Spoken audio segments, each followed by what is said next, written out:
Amigas y amigos, muy buenas noches. Bienvenidos a la emisión estelar de Telediario. Gracias como siempre por su preferencia. De inmediato las noticias más importantes de la jornada. Bienvenidos y bienvenidas.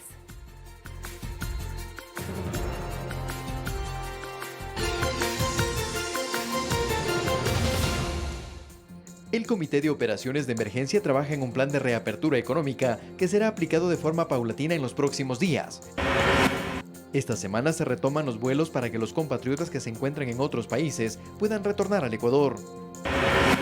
Mientras tanto, 11 buses transportarán a sus ciudades de origen a los ciudadanos que llegaron del exterior en vuelos humanitarios y que ya cumplieron el aislamiento obligatorio. 200 personas privadas de la libertad obtuvieron la prelibertad durante la emergencia sanitaria como parte de las acciones para reducir el hacinamiento en las cárceles del país. La telemedicina puede tratar hasta un 60% de las dolencias según especialistas. Pese a la emergencia sanitaria, existen aplicaciones móviles y redes sociales que propician el contacto médico-paciente. Y en lo internacional, Reino Unido iniciará los ensayos de una vacuna contra el coronavirus en humanos este jueves. La muestra será probada en cerca de 500 voluntarios.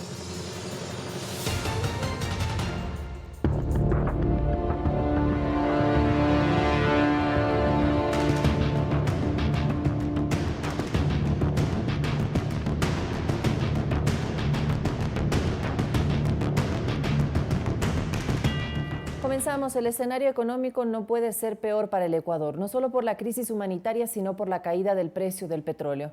Analistas económicos plantean alternativas a las propuestas del Ejecutivo. Incluso antes del desplome del precio del petróleo, sin precedentes en la historia, el Ecuador ya enfrentaba una situación económica muy crítica. Las estimaciones apuntan a un decrecimiento de entre el 6 y 7%. Algunos escenarios más pesimistas advierten del 10 y el 12%, sostiene Mauricio Pozo, quien además recuerda que en el año 99 el decrecimiento fue del 5%. De ahí que las dificultades de asumir las obligaciones a todo nivel de la macro y microeconomía es cada vez más complicada. Por eso es que hay que tratar de aminorar el impacto con un programa económico que denote el esfuerzo interno que tenemos sin duda que hacer, más toda la gestión internacional que hay que hacer para atraer nueva cantidad de recursos, para atraer más liquidez y de esta manera reducir la fuerza del problema que estamos viviendo. Entre los analistas económicos consultados, se mira a las propuestas del Ejecutivo a través de las leyes de carácter económico urgente como perfectibles y se plantean temas que deben alcanzar consensos entre las distintas fuerzas políticas. Fernando Larrea Estrada considera importante ampliar las fuentes de recaudación con las empresas telefónicas para anticipar la concesión de las operaciones, por ejemplo. Entonces ahí mínimo representaría un ingreso de 2.000 millones de dólares. Arcotel cobra a los usuarios el 1% del impuesto sobre la facturación. Si es que en vez de que sea el 1%, le subimos al 10%, sería importantísimo por el próximo ejercicio fiscal, por los próximos 12 meses. También cree prudente aplicar una contribución especial al aforo aduanero para alivianar las vías de abastecimiento. Entonces la aduana en este momento es un elemento estratégico de la economía. De ellos dependemos mucho. En vez de desaduanizarse en 8 horas, tiene que desaduanizarse un contenedor en 1 hora. Por su parte, Santiago García considera importante renegociar la deuda, arribar a un ordenamiento fiscal, pero también entender que la cuenta humanitaria debe apuntar a atender a los más vulnerables. Y lo otro, revisar las tasas de interés para solventar el empleo. ¿Cómo se sostiene el empleo? Pues entregando un crédito a las actividades económicas a 0% de interés por 6 meses, por 9 meses, por 12 meses, 18 meses, para solventar en parte las nóminas salariales de la pequeña, mediana industria, de la agricultura. Incluya también la reducción de los costos de financiamiento para la propia banca y de los costos que nos entrega a nosotros, a los emprendedores, a los empresarios, en fin, a la gente, al público que pedimos crédito. Mauricio Pozo apunta a los acuerdos entre empleadores y empleados para sortear de mejor forma la actual realidad, la misma que no permite aplicar la normativa vigente, sostiene. Es decir, algo que le dé flexibilidad al proceso y con ello evitar o aminorar, por ejemplo, los despidos. Se habla de 1.400 empresas que que deberían contribuir con el 5% de sus utilidades, no de sus ventas, de sus utilidades. Revisar los subsidios de combustibles es un tema pendiente, aunque sería un gran mensaje para demostrar que en el Ecuador sí es posible ponerse de acuerdo, concluyen. Eduardo Córdoba, Medios Públicos. Y le contamos que luego de 14 días, las operaciones de transporte de combustibles por el poliducto Chuchufindi-Quito se reanudaron este martes una vez que concluyeron las labores de construcción de la nueva variante de 1.8 kilómetros, debido a que la tubería original se vio afectada por un socavón producido en el sector de San Rafael en el límite entre las provincias de Napo y Sucumbíos. 100 técnicos de la empresa pública Petroecuador y del Cuerpo de Ingenieros del Ejército trabajaron en este proyecto. Se utilizaron 150 tubos de 6 pulgadas de diámetro, cuyos empates se soldaron con materiales especializados para este tipo de operaciones que deben soportar altas presiones y temperaturas. El gerente general de la empresa pública, Pablo Flores, destacó la labor cumplida por los técnicos. Fueron jornadas complejas de trabajo para reanudar la operación de este poliducto, que es fundamental para abastecer la demanda de combustibles en Quito, indicó el funcionario.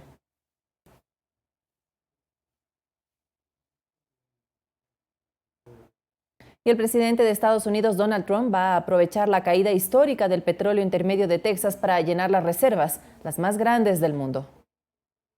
El recorte de la demanda de crudo provocado por la pandemia, el temor por la capacidad de almacenamiento y la proximidad del vencimiento de contratos de mayo alimentan la peor caída de la historia para el precio del petróleo intermedio de Texas. Es por ello que Estados Unidos comprará 75 millones de barriles de crudo para llenar su reserva. Así lo anunció el presidente Donald Trump. Estamos llenando nuestras reservas nacionales, las reservas estratégicas, y queremos poner hasta 75 millones de barriles en ellas. Precisó además que solo comprará esa cantidad si el Congreso autorizaba el gasto o si Estados Unidos abría a terceros su capacidad de almacenamiento a cambio de una remuneración. Basado en el récord de bajo precio del petróleo que han visto, es un nivel que es muy interesante para la gente.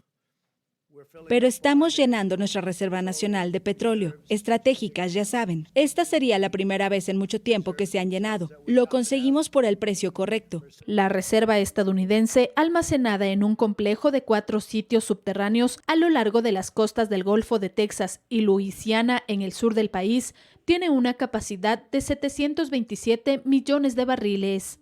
La OPEP y sus aliados han acordado un recorte récord de la producción global de aproximadamente un 10% a partir del 1 de mayo. Es el recorte jamás pactado, aunque se teme que no será suficiente para contrarrestar la caída de la demanda. Fernanda de la Bastida, Medios Públicos.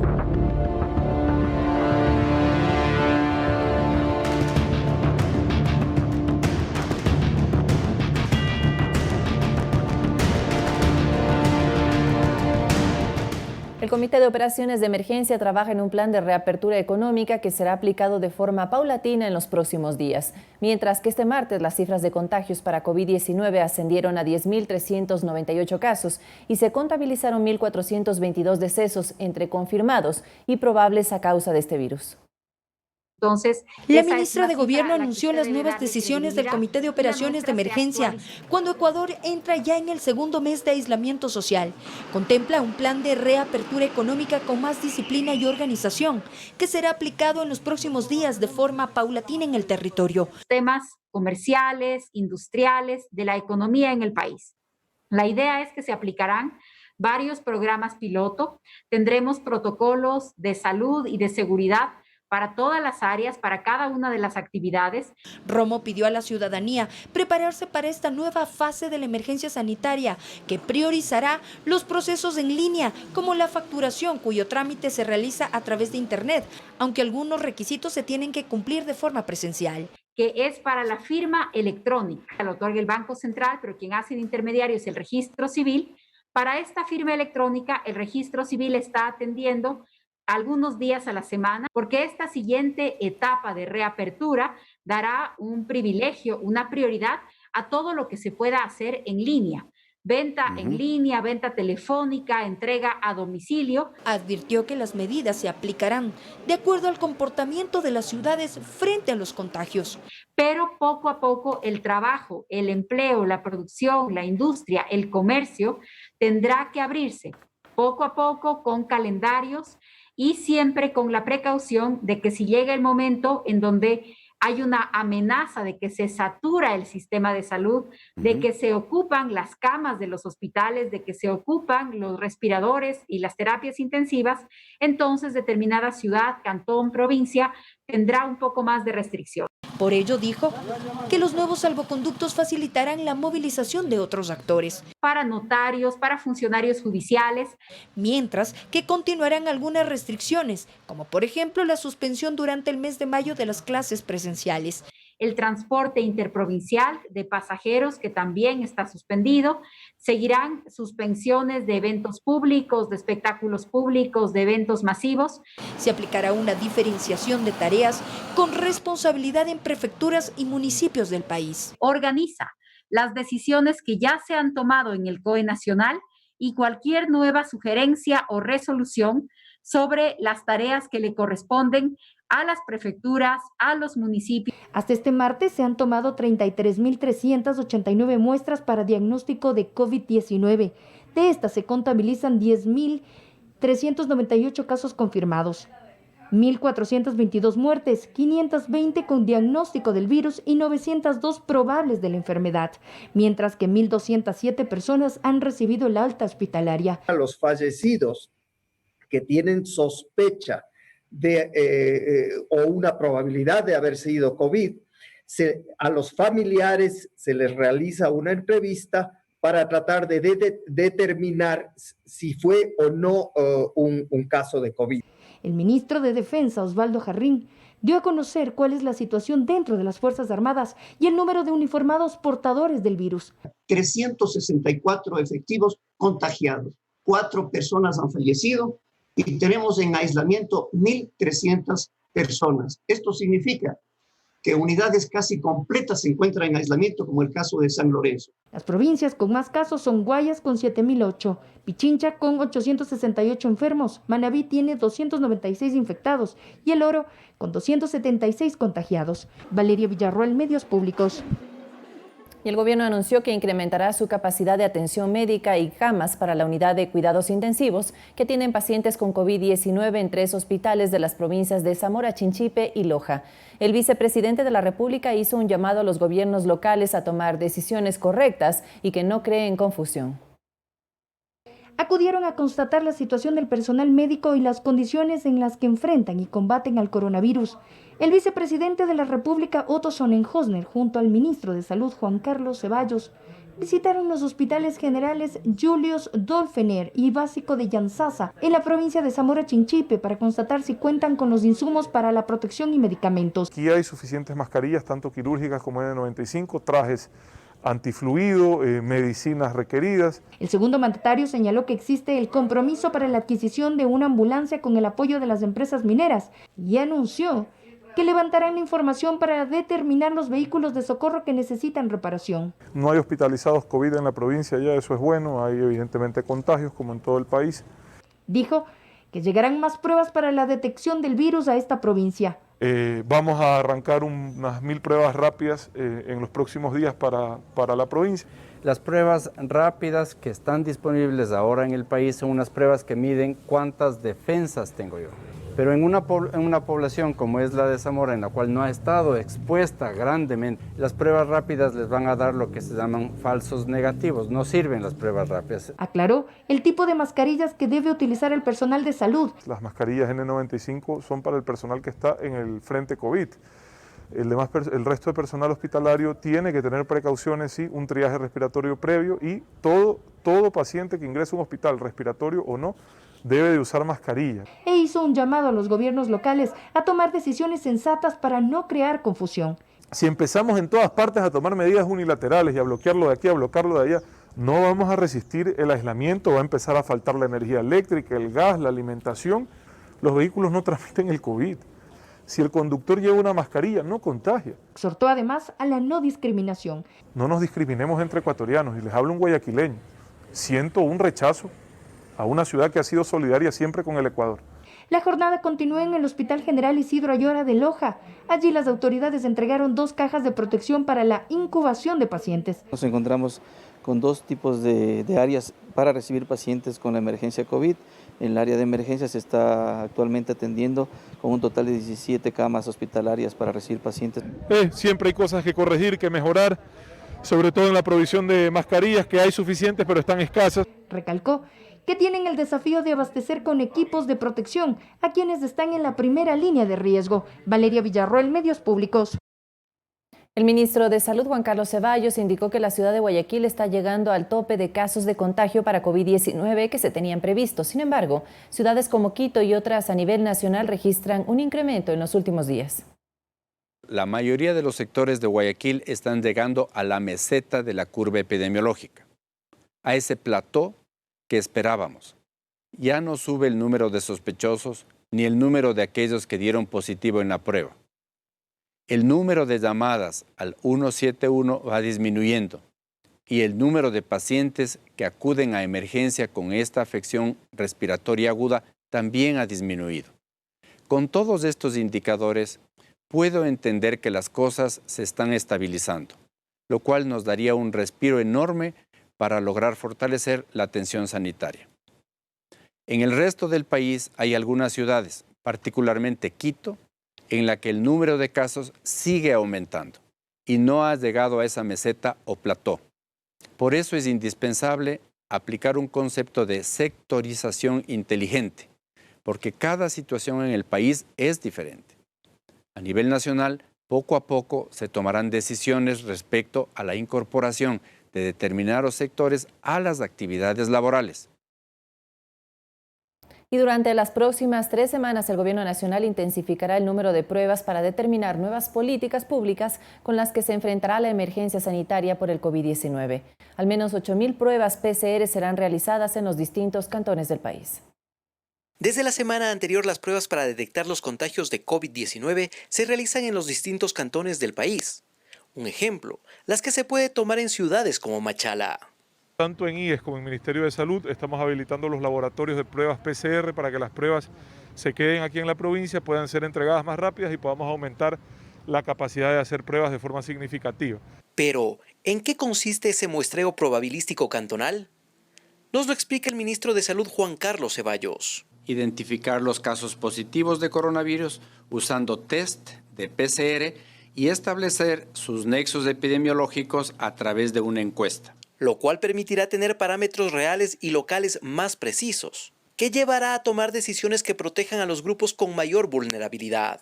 Con el equipo de vigilancia epidemiológica del Ministerio de Salud Pública, capacitamos a brigadas para aplicar una encuesta y realizar la técnica del hisopado para recoger correctamente las muestras. La meta más próxima es alcanzar las 8.000 pruebas PCR durante las siguientes 3 semanas.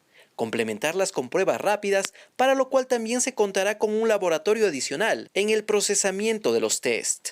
Vamos a mandar a procesar todas estas muestras que están represadas para obtener los resultados lo más pronto posible en esta semana.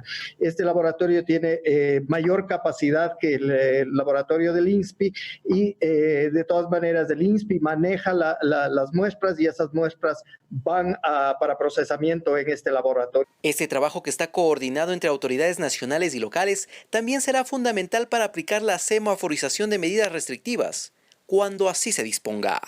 Alex Llanos, Medios Públicos. Hasta el aeropuerto Mariscal Sucre de Quito llegaron las primeras pruebas para la detección temprana del COVID-19 adquiridas por el municipio capitalino. Esta semana se capacitará al grupo que realizará las tomas de las muestras al personal de salud. Ahí está llegando la carga, ahí está llegando las pruebas para la ciudad de Quito. De esta manera es como el alcalde de Quito, Jorge Yunda, anunció la noche de lunes el arribo de 5.000 pruebas para la detección del COVID-19 en la capital. Estas primeras pruebas, que provienen desde Corea del Sur, corresponden a una parte de las 200.000 requeridas, con una meta fijada en 1 millón. La primera autoridad de la ciudad busca con estas muestras la detección inmediata de los infectados. Vamos a poder tener ya un mapa más sincero, más real de lo que está pasando en la ciudad de Quito. Lenin Mantilla, secretario de Salud del Cabildo, mencionó que con estas pruebas PCR se reforzará el diagnóstico temprano del virus y se dará tranquilidad a la ciudadanía. Explicó que durante esta semana se capacitará al personal para la toma adecuada de las pruebas. La toma de las muestras es rinofaringia, se lo hace a través de un hisopo por la nariz que llegue hacia la faringe para poder obtener una mejor calidad de la muestra. Estas muestras se las realizará en los laboratorios certificados por las autoridades sanitarias. El primer cargamento ingresará en un proceso de desaduanización y posteriormente serán refrigeradas y distribuidas. El Cabildo ya tiene un protocolo y cronograma de aplicación de las muestras que se priorizarán al personal de primera línea. Y luego continuaremos pues con la ciudadanía, sean sintomáticos, asintomáticos. Las pruebas continuarán llegando de manera periódica con el propósito de tener un mejor control de los casos confirmados para ingresarlos a un cerco epidemiológico. Sin embargo, el alcalde enfatizó en la necesidad de cumplir a cabalidad las medidas de aislamiento y cuarentena como principales estrategias para frenar el virus. Juan Carlos Figueroa, Medios Públicos. El Instituto Ecuatoriano de Seguridad Social y la Cruz Roja Ecuatoriana suscribieron un convenio interinstitucional para dotar de una unidad móvil de emergencias al Hospital Los Ceibos en Guayaquil. Actualmente se encuentran habilitados 2 módulos de la unidad móvil, uno para pretriaje y triaje de pacientes sintomáticos respiratorios y otro para la atención de pacientes positivos o sospechosos con COVID-19 con síntomas leves y moderados. En el área de observación existen 10 camas para pacientes que requieran ser estabilizados y monitorizados mientras esperan los resultados de los exámenes de laboratorio e imagen. El doctor Rodolfo Ceballos, responsable del servicio de emergencia, indicó que así se repotencian los flujos de atención establecidos, disminuyen los tiempos de espera y se brinda una atención inmediata. En otro tema, el ministro de Defensa, Osvaldo Jarrín, informó que las Fuerzas Armadas colaboran en la cadena logística de repatriación de ecuatorianos y en el transporte de víveres, medicinas e insumos para el personal de salud. Las Fuerzas Armadas ecuatorianas han apoyado al país desde que se declaró la emergencia sanitaria. Un contingente trabaja en la inhumación de cadáveres y en la zona especial de seguridad y fuerza de tarea conjunta en Guayaquil. Considerando que, de acuerdo a la apreciación estratégica, nos dimos cuenta que el 22 de marzo el foco o la situación que se presentaba en Guayaquil ameritaba el esfuerzo principal de las Fuerzas Armadas. Se ha conformado desde la Fuerza de Tarea Conjunta un grupo de apoyo para la inhumación de cadáveres, realizar el levantamiento de tal manera que tengan el respeto, la dignidad como ha dispuesto el presidente de la República. Además, las Fuerzas Armadas cooperan con otras instituciones en seguridad pública, protección de la población y de la infraestructura. Los militares apoyan en labores logísticas, como en la repatriación de ciudadanos desde Chile y México, y el abastecimiento de víveres e insumos. En total tenemos hasta el momento 304 horas de vuelo, con un total de 96 toneladas de abastecimiento, tanto para Galápagos en su puente aéreo, como para las diferentes ciudades del país. Además, el Ministerio de Defensa gestionó donaciones que llegaron desde Estados Unidos con implementos de bioseguridad. Y que se ha logrado prácticamente obtener los insumos de bioseguridad tan necesarios, particularmente para Fuerzas Armadas y, por supuesto, para el país. Las Fuerzas Armadas apoyan la entrega de los kits de alimentos para la población, participan en el aseguramiento de los 6 corredores logísticos para garantizar el abastecimiento e instalaron hospitales móviles en 3 ciudades del país. Hemos desplegado 3 hospitales, uno en Esmeraldas, otro en Guayaquil y otro en Quito, de tal manera que se pueda aportar no solamente a los hospitales, a la salud, sino al país y a la población en la atención médica que se necesita. El ministro de Defensa informó que 364 militares fueron contagiados de COVID-19, 4 fallecieron y están en aislamiento 1.300. Esto significa que unidades casi completas se encuentran en aislamiento, como el caso de San Lorenzo. No obstante, no se ha debilitado ni rebajará el nivel de participación y la decisión que se tiene de cooperar con el Estado y proteger a nuestra población. Además, el Cuerpo de Ingenieros del Ejército apoya los trabajos de reparación de los oleoductos en cooperación con el Ministerio de Recursos Naturales No Renovables y Petroecuador. Verónica Rivadeneira, Medios Públicos. Al menos 5.000 compatriotas se encuentran en diferentes partes del mundo debido al cierre de fronteras para evitar la propagación del coronavirus. Es por ello que el COE Nacional dispuso habilitar los vuelos humanitarios. Será a partir de la próxima semana cuando los vuelos de repatriación se retomen en el Ecuador. En esta ocasión no estarán habilitados solo para personas vulnerables. La resolución fue aprobada en el Comité de Operaciones de Emergencia COE y anunciado esta mañana por la ministra de Gobierno María Paula Romo, quien afirmó que existe un importante número de ecuatorianos que no han podido regresar al país. Han llegado ya 2.500, pero todavía hay algunos miles de ecuatorianos que tienen que regresar al país y que lo harán de forma paulatina, de forma cuidadosa, para que tengamos todas las precauciones en materia de salud y tendrán, por supuesto, que cumplir con el aislamiento preventivo obligatorio. Serían al menos 5.000 ecuatorianos los que están en esta situación. Solo en la ciudad española de Barcelona hay 150 compatriotas para quienes volver al Ecuador se ha vuelto una pesadilla, pues ya ni siquiera cuentan con la posibilidad de encontrar un vuelo directo. Aparte de eso, existió el inconveniente de Guayaquil, en donde la alcaldesa ordenó cerrar el aeropuerto. Esto conllevó a que la línea directa desde Europa hasta Ecuador sea anulada, es decir, desde Europa salían vuelos directos a Quito y a Guayaquil, desde Ámsterdam, desde París y desde Madrid. Esta ruta ha sido cancelada y ninguna aerolínea está volando de forma directa hasta Ecuador. Y los vuelos que les han ofrecido resultan tener un costo demasiado elevado al sumar el pasaje, así como el hospedaje para cumplir con el aislamiento obligatorio. Se hace una consignación, se nos pedía hacer una consignación a una agencia de viajes. El precio era de $700 aproximadamente. Y la otra cosa es que se nos obligaba a quedarnos en un hotel de Quito que nos iba a costar $1.050. Esos $1.800 a Vladimir le permitirían vivir 3 meses en España, por lo cual está pensando en mantenerse en dicho país. Pero no todos los connacionales están en las mismas condiciones y muchos permanecen en albergues o calles, pues ya no cuentan con el dinero suficiente para continuar en el país ibérico. Alex Llanos, Medios Públicos.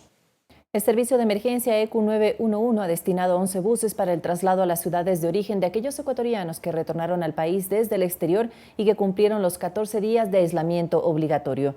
24 funcionarios se encargan de efectuar el seguimiento durante los días de confinamiento. Esta es una de las unidades del servicio de emergencia ECU 911 previo a un viaje. Técnicos efectúan la desinfección, rocían el líquido en asientos, piso, puertas, vidrios y otras superficies que puedan alojar cualquier virus. De la misma manera, antes de abordar, quienes cumplen el aislamiento preventivo obligatorio de 14 días en hoteles deben seguir los protocolos sanitarios como la limpieza de sus prendas de vestir y zapatos. El ECU 911 es la entidad encargada del traslado de estas personas a sus ciudades de origen de forma segura y gratuita. Que son personas que por prevención se les aisló, tienen un seguimiento sumamente muy estricto por parte de la autoridad de salud. Y para embarcarse al bus del ECU 911 se les emite un certificado en donde acredita que están en perfectas condiciones médicas. 24 funcionarios de la institución efectúan el seguimiento de los ciudadanos a través de llamadas telefónicas. Tarea compartida con el Servicio Nacional de Gestión de Riesgos. Nos entregaron una base de datos de 8.876 personas que llegaron en los diferentes vuelos y que por prevención el COE Nacional dio la disposición de que generen una cuarentena de 14 días. El servicio está disponible en Quito y Guayaquil. Sin embargo, el 93% de los viajeros se encuentra en la capital cumpliendo con el aislamiento social. Quizás muchos de ellos no requieren transporte. Sin embargo, nosotros hemos colocado 11 buses a disposición de este proyecto y ya hemos trasladado hasta el momento 93 personas hacia diferentes puntos, especialmente Cuenca, Loja, Zamora, también hemos enviado a Macas, Ambato, Riobamba y Alpuyo. Zapata aclara que la policía realiza el seguimiento de estos ciudadanos para evitar que violen esta disposición obligatoria. Menciona que ante la emergencia sanitaria se han triplicado las llamadas en un 162% en lo que refiere a la gestión sanitaria. Valeria Villarreal, Medios Públicos. Y antes de irnos a nuestra primera pausa, le contamos que la unidad de cuidados intensivos del Hospital José Carrasco Arteaga del IES en la ciudad de Cuenca se llenó de esperanza cuando 13 pacientes diagnosticados con COVID-19 salieron de esta área y presentaron una evolución favorable. Ahora deben continuar su recuperación y con expectativas para ser dados de alta. El Hospital José Carrasco cuenta con 12 médicos especialistas en cuidados intensivos y médicos generales, 35 enfermeras y personal de servicios generales dedicados a brindar atención a los pacientes críticos con soporte ventilatorio, vigilancia de fallas orgánicas y monitoreo general. Juan Carlos Milibac, gerente del hospital, indicó que la atención es dinámica, los pacientes que mejoran son ubicados en el área de hospitalización y así podemos contar con espacios en UCI y asistir con respiradores a otras personas en estado crítico por el COVID-19.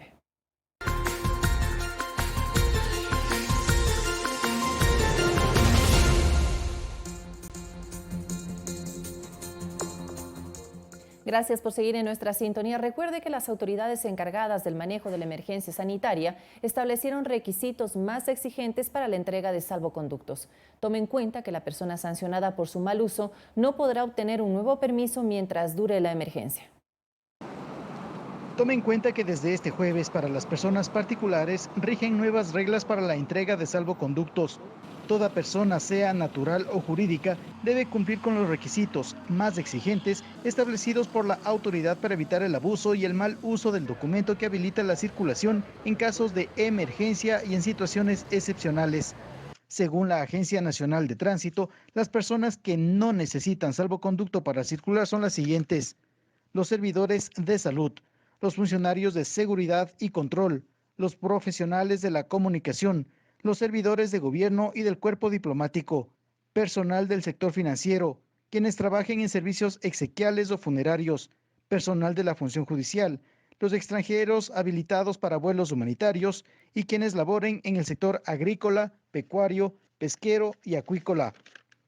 Entre tanto, los vehículos que no necesitan salvoconducto son los registrados por embajadas y cuerpos consulares, los vehículos que transporten muestras de laboratorio y pintas de sangre, quienes transporten alimentos frescos, ganado en pie y otros productos agropecuarios, acuícolas o pesqueros. Se suman a ello los vehículos de traslado para hidrocarburos, de distribución de gas licuado de petróleo, abastecimiento de puertos y muelles, los vehículos que hacen entrega a domicilio y los vehículos carrozas fúnebres y servicios funerarios. De acuerdo al último protocolo establecido por el Ministerio de Gobierno, los vehículos particulares de manera obligatoria deben circular con una sola persona, excepto en casos como citas médicas, emergencias, entre otras. Recuerde que las personas sancionadas por mal uso de salvoconducto, con multa, retención del vehículo o detención, no podrán sacar otro documento mientras dure la emergencia. Javier Ceballos, Medios Públicos. Mientras tanto, en Guayaquil se endurecen las medidas para quienes salen en sus vehículos. Durante una reunión, el COE cantonal decidió intensificar los controles para el buen uso del salvoconducto. Este es uno de los panoramas que se vive en el puerto principal en un día de cuarentena. Vehículos que vienen y van desde Durán y San Borondón a Guayaquil. Tan solo en la mañana de este lunes, en este sector, se retuvieron 70 automotores. Según las autoridades del COE cantonal, existe abuso en el uso de los salvoconductos. Tienen que ser regresados todos y tienen que volverse a emitir salvoconductos más clasificados y debe adjuntarse la actividad del RUC. Porque hoy todo el mundo parecería que es parte de la cadena alimenticia, parecería que todo el mundo está en el sector de la salud y no es así. O todo el mundo está en la cadena de exportación. Tenemos que entender que hoy la situación es excepcional. Si la gente se descontrola y comienza a salir, la pandemia se multiplica y el efecto es muy sencillo y es aterrador. Se traduce en muerte. Por disposición del municipio de Guayaquil y la Autoridad Municipal de Tránsito, los vehículos son retenidos y pueden ser utilizados por los militares durante la crisis. Por ello, las medidas de control se intensificarán. Esos salvoconductos, lógicamente, lo estamos validando aquí en los puntos de control, tanto Fuerzas Armadas, Policía Nacional y ATM. Y si vemos de que está haciendo mal uso, como ha pasado en su mayoría, inmediatamente procedemos con lo que está establecido, las sanciones y la retención del vehículo. Y así nos vamos a mantener. Este fin de semana, un agente de tránsito fue apuñalado en una de sus piernas y apedreado cuando intentó detener a un infractor que se movilizaba en moto por incumplir la restricción vehicular. El detenido Jairon Loor Pilaloa enfrenta una pena de 5 años por los agravantes por ataque y resistencia. El oficial se recupera en una clínica y se encuentra estable. Mariuxi Buenaño, Medios Públicos. 200 personas privadas de la libertad obtuvieron la prelibertad durante la emergencia sanitaria como parte de las acciones para reducir el hacinamiento en las cárceles. Según las autoridades, existen 10 casos de COVID-19 en el sistema penitenciario. El amotinamiento ocurrido en la cárcel de Ambato el último fin de semana no es el único durante la emergencia sanitaria. Eventos como este se han repetido en centros de privación de libertad de Riobamba, Lago Agrio y Puyo. Pero, ¿a qué se deben los incidentes? Solicitan medidas diferentes a las de la prisión de libertad. Pese a los altercados, Moncayo asegura que la situación se ha contenido. Sin embargo, 39.500 ppl a nivel nacional y el 42% de hacinamiento que existía al inicio de la emergencia sanitaria preocupa, más cuando se quieren evitar contagios. Uno de los planteamientos que se harán al COE es dar beneficios para conseguir la prelibertad. Podríamos hacer una sugerencia, como los indultos, por ejemplo. Durante la emergencia, el hacinamiento se ha reducido del 42 al 34%, pues se han revisado junto con entes de justicia los casos con buen comportamiento y que han cumplido con el 40 o 60% de su pena, y se les ha otorgado la prelibertad. Alrededor de 200 personas y 80 jóvenes han sido aceptadas sus peticiones por parte de los jueces de garantías penitenciarias y ya se encuentran en sus domicilios. En torno a la situación de salud, asegura que es sostenida y se están tomando protocolos de desinfección, limpieza y fumigación. Sin embargo, los casos de COVID-19 ya ascienden a 10 en el sistema penitenciario. En guías tenemos aproximadamente 7 u 8 casos. Las personas privadas de la libertad tenemos 2 casos. Todos los casos se registran en el Centro de Retención Provisional del Inca, por lo que se ha aislado a los PPL y se ha establecido un cerco epidemiológico. Se han realizado varias pruebas de COVID-19. Algunas de ellas ya han dado negativo a los exámenes y de las otras esperamos la respuesta del Ministerio de Salud Pública. Moncayo llama a los PPL a mantener un buen comportamiento para acceder a beneficios. Luis Alfredo Zúñiga, Medios Públicos. Y la Dirección General del Registro Civil, Identificación y Cedulación pone en conocimiento de la ciudadanía que del 1 al 20 de abril se han emitido a nivel nacional 988 registros de defunciones. En la provincia del Guayas se realizó este trámite a 589 personas y en Pichincha a 110. La institución aclara que los datos presentados son preliminares, ya que la base se actualiza de manera permanente mediante las inscripciones de defunción realizadas por la población.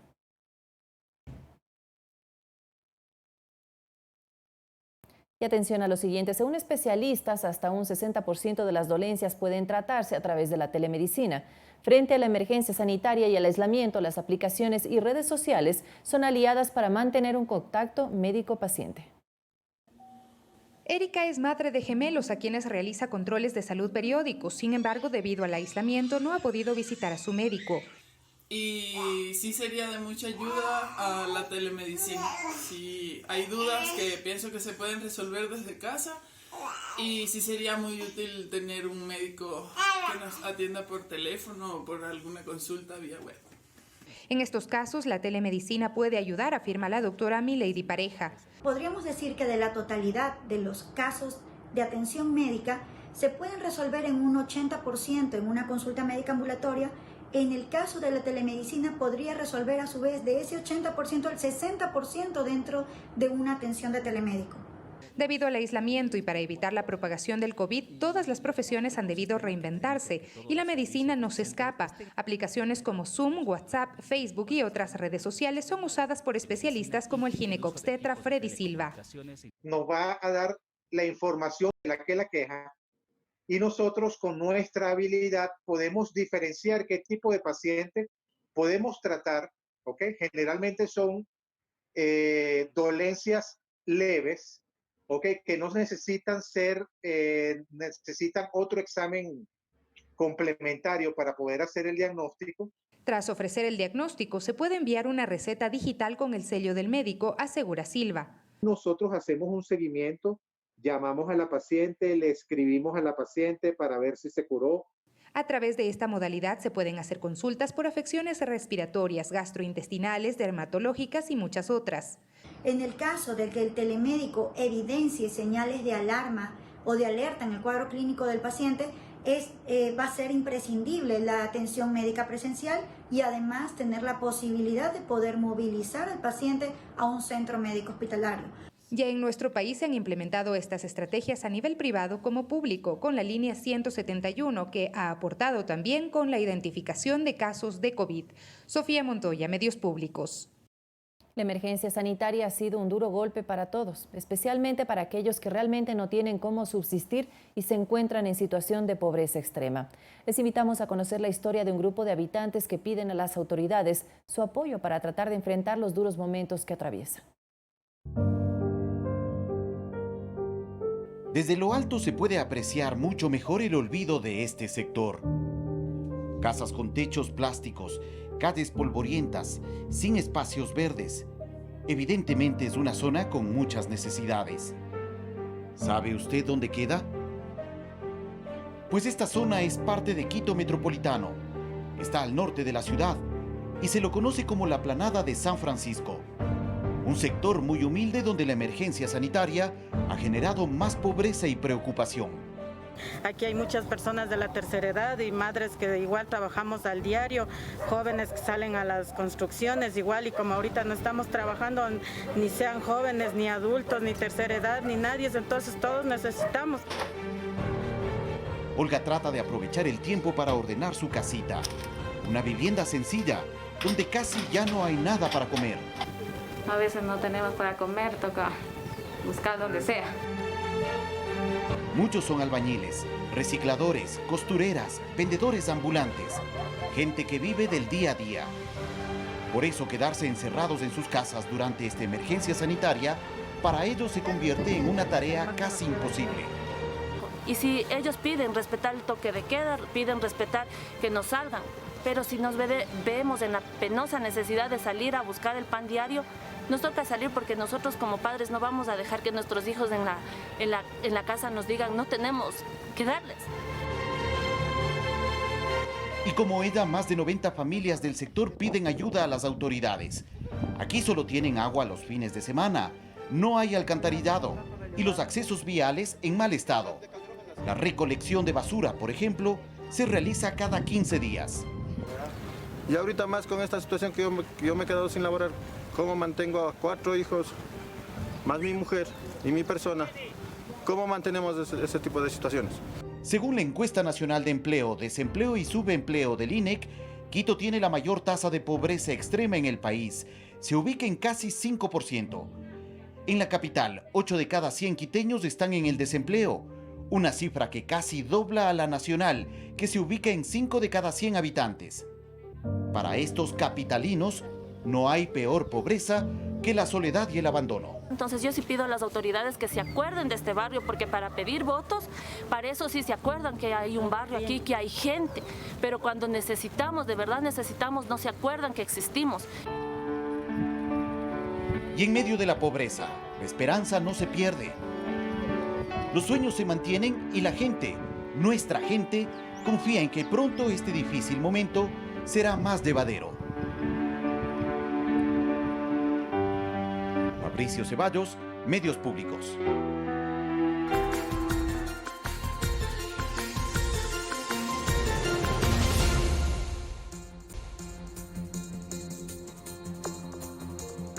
Preste atención a lo siguiente. Una ciudadana usuaria de una entidad bancaria denuncia que una persona desconocida retiró de su cuenta $3.500 por ventanilla en 2 agencias. La denuncia fue puesta en la Fiscalía del Guayas y en la entidad financiera. En medio de la crisis sanitaria y la cuarentena, los delincuentes buscan la forma de cometer sus fechorías y ante la falta de gente en las calles, una de estas es acceder de forma fraudulenta a sus cuentas bancarias para robar dinero. Paola Bulgarín es ingeniera comercial y al momento está desempleada. A inicios de marzo fue despedida y lo que cobró de su liquidación y que mantenía en un banco fue sustraído misteriosamente la mañana de este lunes. Son $3.500 que he perdido y que la verdad quiero que me devuelvan. Necesito que me devuelvan mi dinero que con tanto esfuerzo yo lo trabajé. A mí nadie me regaló nada. Yo necesito que me devuelvan mi dinero. La denuncia fue presentada en la Fiscalía del Guayas y en la entidad bancaria pues a este hecho se suma que una tercera persona reportó su teléfono como robado. No podía ni recibir llamadas ni hacer llamadas. Salía como que inserte chip. Para el ingeniero Jorge Villacreces, experto en criminalística, esta noticia no es nueva, pues él también ha sido víctima de compras con su tarjeta de crédito por extraños. Y esto es mandatorio, que automáticamente cuando usted hace una compra por tarjeta de crédito o cuando va a hacer usted un débito o cuando usted retira de los cajeros, en todas las transacciones a usted le llega un comunicado del banco, sea vía SMS, sea vía correo electrónico. Pues obviamente yo hice reclamo porque las tarjetas tienen seguros y estamos en el proceso de investigación. A nuestro compañero de labores Jorge Iturburu, quien falleció en el hospital de Elías de los Ceibos, le sustrajeron la tarjeta de débito de su padre y el día de su muerte le retiraron todo el dinero de la cuenta bancaria. Hasta ahora espera respuestas. Son montos que diariamente el común denominador de las personas no realiza ese tipo de transacciones. Entonces para eso existen pues las verificaciones. Y es ahí donde los bancos se lavan las manos y nunca se hacen responsables por este tipo de delitos financieros. Debería haber una legislación más severa por parte del Estado, de las entidades de control. Yo nunca he perdido mis documentos. Yo los documentos, mi cédula, mi licencia, mi certificado de votación, todos los documentos yo los tengo. Entonces, ¿cómo pudieron pagarle dos cantidades altas a no sé quién? Mariuxi Buenaño, Medios Públicos.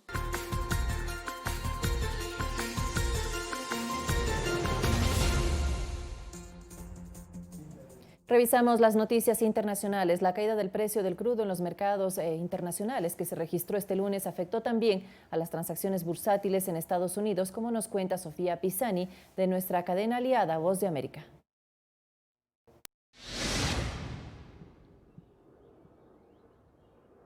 La cotización del barril del crudo estadounidense West Texas Intermediate, conocido por sus siglas WTI, arrojó valores negativos por primera vez en la historia debido a que todo apunta al desplome de la demanda causada por la pandemia del coronavirus como primer factor. Que haya alcanzado valores negativos significa que los productores están pagando para que los inversores se lleven el crudo.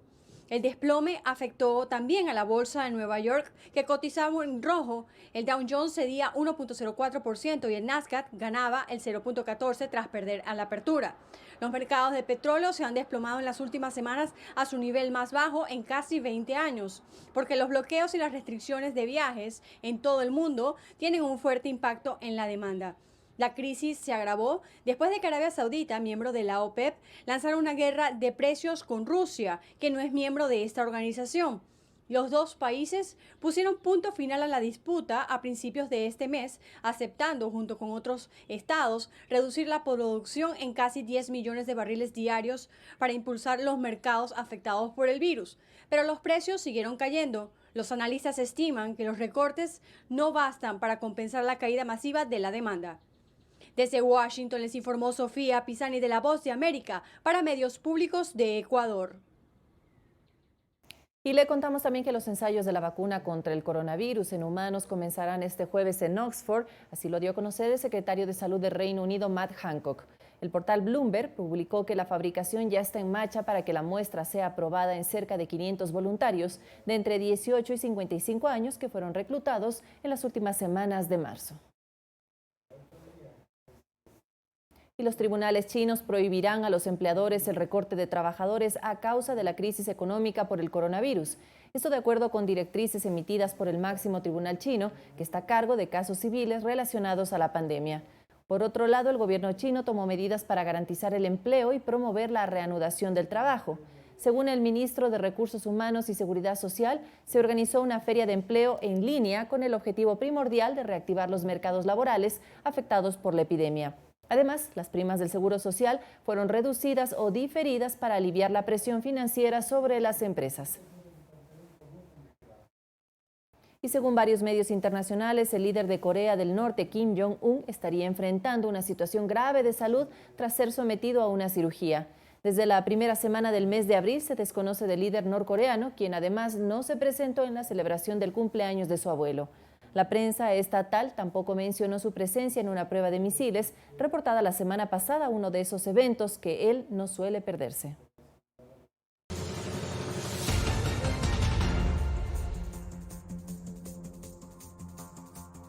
El FMI otorga crédito de $320 millones a Bolivia para enfrentar el COVID-19. Además, Alemania abre algunos comercios y planifica el retorno a clases para el mes de mayo. Más en El Mundo Ahora. Un cargamento con 14 toneladas de material médico procedente de China llegó a Argentina para enfrentar la pandemia.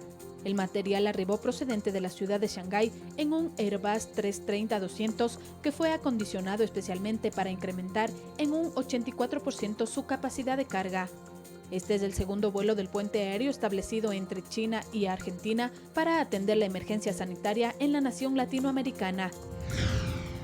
El Fondo Monetario Internacional otorgó a Bolivia un crédito por $320 millones para encarar los emergentes gastos derivados de la emergencia sanitaria por la pandemia. Al apoyo del FMI se suma un crédito de $50 millones que acaba de otorgar la Corporación Andina de Fomento. En medio de la pandemia de COVID-19 en España, han surgido gestos de solidaridad y generosidad, como el de un taxista que transporta pacientes desde y hacia los hospitales de manera gratuita. Como un homenaje, un centro médico de Madrid sorprendió al conductor con un fuerte aplauso. Además, el personal médico le dio dinero como agradecimiento y el resultado de su prueba, que fue negativa. Alemania autorizó la apertura de algunos comercios, pero las medidas serán aplicadas de manera diferente en las 16 regiones del país. Las escuelas de primaria y secundaria reabrirán progresivamente a partir del 4 de mayo, mientras sigue vigente la instrucción de respetar una distancia mínima de 1,5 metros en los lugares públicos. Fernanda de la Bastida, Medios Públicos. Cuando son las 21 horas en punto, finalizamos la emisión estelar de Telediario. Gracias como siempre por su preferencia. Mañana las noticias comienzan a partir de las 7 de la mano de Fabricio Ceballos. Excelente noche para todos y para todas.